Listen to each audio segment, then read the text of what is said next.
रक्षाबंधन त्योहार में आप सबका हार्दिक अभिनंदन। गौर करेंगे कि रक्षाबंधन क्या है।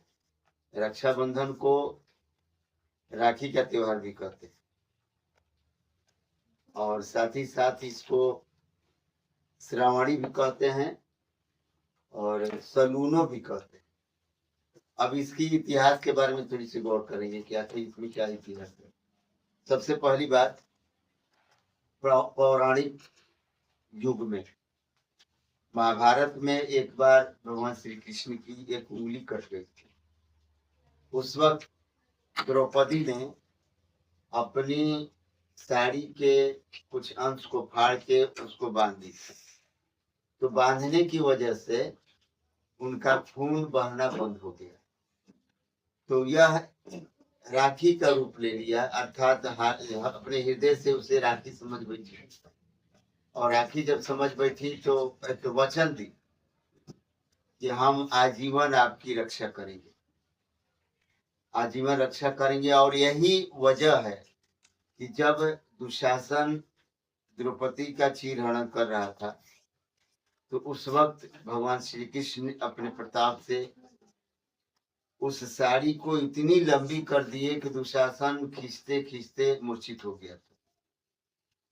उसी वक्त से, उसी समय से रक्षाबंधन का त्योहार प्रारंभ हो गया। उसके अतिरिक्त राजा बलि, वही राजा बलि जिनसे 3 बित्ता जमीन भगवान श्री कृष्ण नाप के मांगे थे, जो बावना अवतार की बात थी। राजा बलि को भगवान विष्णु की पत्नी लक्ष्मी, देवी लक्ष्मी अपना भाई मानी।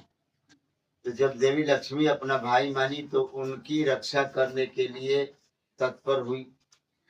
और ये बाली भी तत्पर हुए, क्योंकि एक बार जब विष्णु और देवी लक्ष्मी से अनबन थी तो इन्होंने जाके पुनः मिलाया। और जब जिस वक्त भगवान विष्णु अपना एक अवतार लेके बावना अवतार में इनको 3 बित्ता में पूरी संपत्ति उनकी ले लिए, तो उस वक्त इन्होंने सिफारिश की भगवान विष्णु से, तो उन्हें शरण दी गई। इस वजह से यहाँ से भी रक्षाबंधन प्रारंभ हुआ। अब अगली पॉइंट देखते हैं।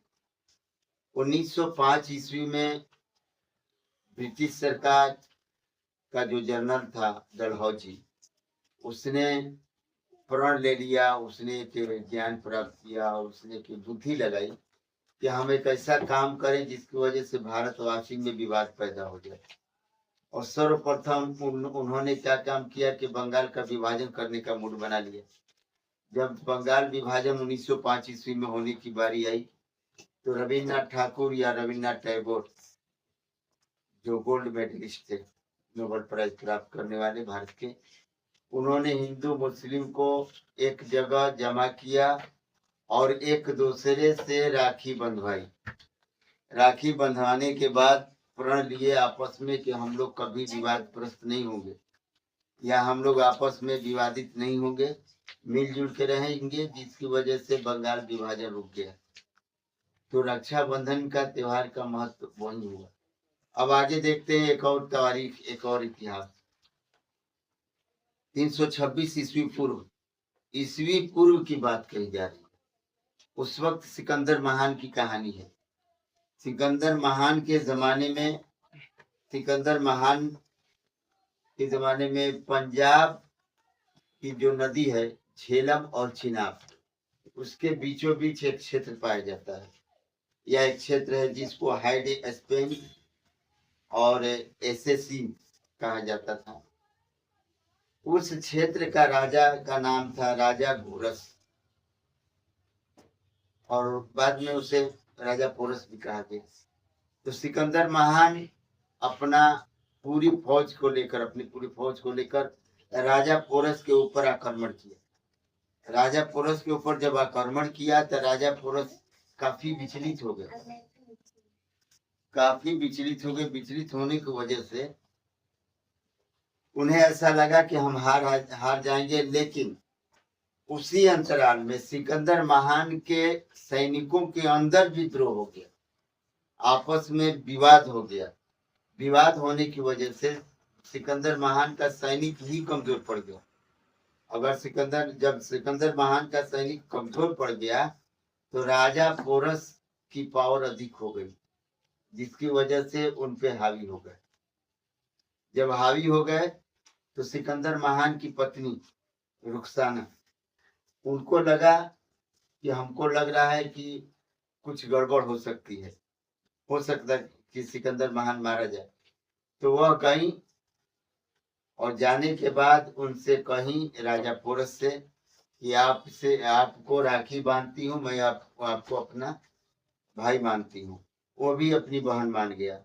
उनसे रिक्वेस्ट की रुखसाना की हमारे पति सिकंदर महान की सुरक्षा करें, कि इसके अंतर्गत उन दोनों में संधि हो गई। कुछ इतिहासकारों ने कहा कि सिकंदर महान खुद राजा पोरस की व्यक्तित्व के आधार पर उनसे मित्रता कर ली। इस राखी बांधने की सिस्टम से रक्षाबंधन की शुरुआत हुई।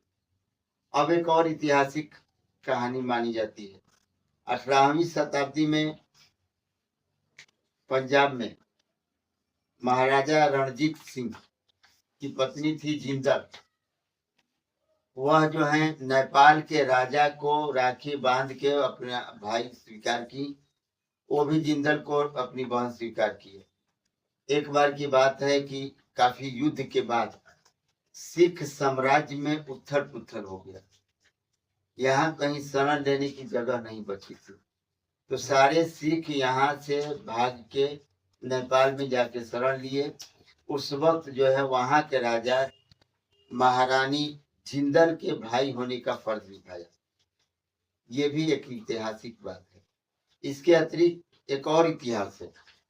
वो इतिहास बाबर के जमाने का है और हुमायूं के जमाने का है। बाबर 1527 ईस्वी में चित्तौड़ के महाराज के ऊपर आक्रमण किया, जिस आक्रमण को खानवा आक्रमण कहते हैं। ये खानवा आक्रमण में मेवाड़ के राजा राणा सांगा के ऊपर आक्रमण किया। राणा सांगा के ऊपर आक्रमण किया गया और बाबर की जीत भी हुई। तो बाबर की जीत हुई, राणा सांगा हार गए। फिर दोबारा राणा सांगा ने प्रण लिया कि हम बाबर के साथ एक्शन लेंगे, लड़ाई करेंगे। लेकिन राणा सांगा के सरदार लोग ये सोचे कि बार बार लड़ाई करेंगे तो इससे हम लोग दूषित हो जाएंगे।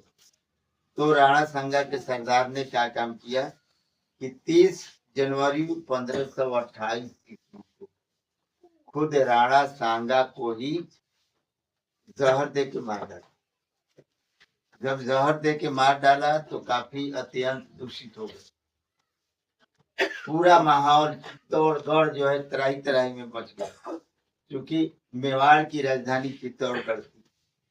जब तराही तराही मच गई तो राणा सांगा की विधवा कर्णावती काफी दूषित हो गई, काफी टेंशन में हो गई, दुर्व्यवहार में हो गई। और अपने बेटे, उनका एक बेटा था जिनका नाम था विक्रमादित्य, उनको लेके चित्तौड़गढ़ पर राज करना शुरू की। चित्तौड़गढ़ पर राज करना शुरू की।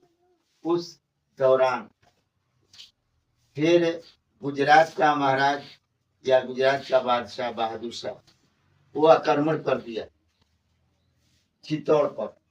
जब आक्रमण किया और विक्रमादित्य के साथ बाकी कोई राजा या बाकी कोई सरदार लड़ने के लिए तैयार नहीं था, तो कर्णावती काफी चिंतित हुई। उन्होंने एक पत्र लिखा और उसके साथ में एक राखी थी। राखी के अलावा ये भी कहा जाता है, कुछ ऐतिहासिक कार ने कहा कि अपना कंगन भेजी थी, हुमायूं के पास भेजी और उन्होंने कहा कि आप मेरे भाई का फर्ज अदा करें और बहादुर शाह मेरे ऊपर आक्रमण किया है। चित्तौड़ का हाल जो है बिल्कुल तराही तराही मच जाएगी, इसलिए मैं चाहती हूँ कि आप हमारी हेल्प करें, आप हमारी मदद करें।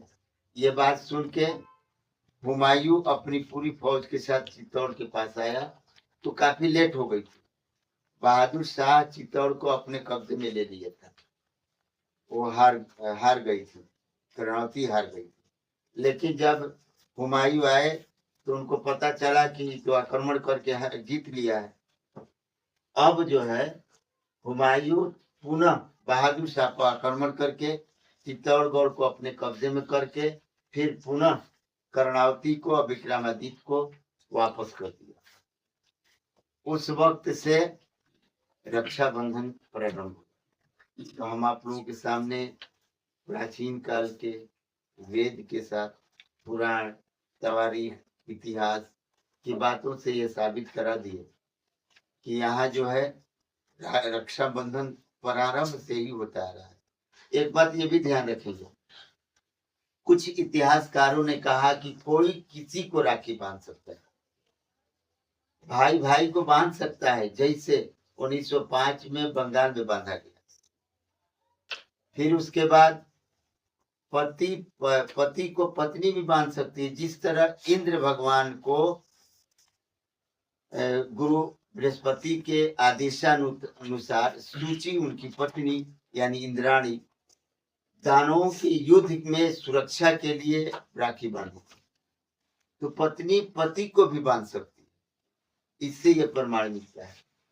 माता अपने बेटे को भी बांध सकती है, क्योंकि यह रक्षाबंधन, राखी बंधन इस बात का प्रमाण है कि हम आजीवन तुम्हारी रक्षा करेंगे, रक्षा करने का प्रण है। परंतु भाई बहन के अतिरिक्त अन्य रिश्तों में रक्षाबंधन की ज्यादा प्रमाण नहीं मिलता, जिसकी वजह से यही मनाया जाता है। भारत में भाई बहन का ही त्योहार माना जाता है, इसीलिए रक्षाबंधन भाई बहन के सद्भावना प्रेम का त्योहार है। भाई जो है राखी बांधने के बाद ये प्रण लेता है कि मैं आजीवन तुम्हारी रक्षा करूंगा, तुम्हारी खिदमत करूंगा और साथ ही साथ तुम्हारी हर जरूरत को पूरा करने का प्रयास करूंगा, तुम्हें हर तरफ से खुशी रखूंगा, सुखी रखूंगा।